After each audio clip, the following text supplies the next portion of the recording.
Mayroon tayong tanggap na isang LED ceiling lamp. Ang problema nito, di na raw umiilaw lahat pag nakakonect na sa LED driver. Nagpalit lang sila ng LED strip nito. Pero ito na ang nangyari, di iilaw lahat pag nakakonect na. Kaya try lang sa muna natin kung alin dito ang may problema niya na LED. At ayon mayroon isang LED na di na umiilaw pag meron itong supply na LED driver, at try lang sa natin tester para makita natin kung ano problema niya kung bakit dito ito umiilaw. After ko matester lahat, mayroon akong nakita na kakaiba sa mga LED niya, kaya di siya umiilaw. Kaya gagawa na lang tayo ng diskarte dito para iilaw siya lahat, ang aking version sa pag-repair na ako lang nakakaalam.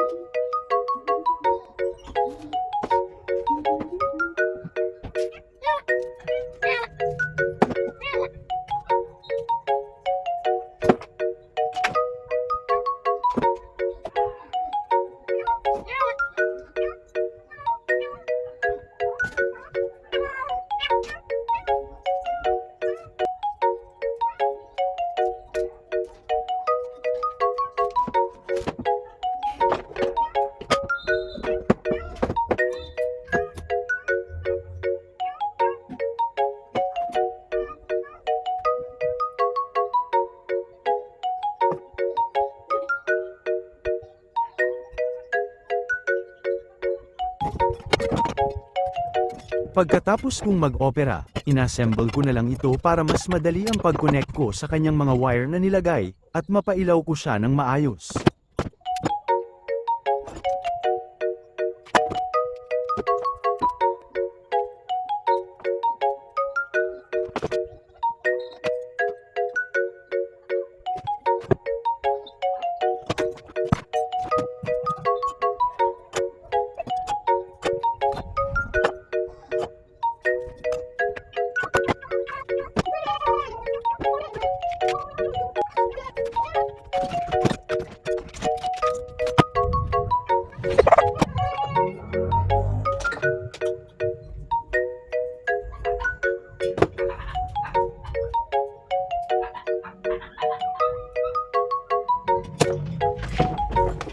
Pagkatapos ko makonect ang mga wire niya, try na natin ito pailaw kung okay na ba siya, at kung umiilaw na ba lahat, at ayon okay na siya at umilaw na, at normal na din ang kanyang ilaw, na tricolor.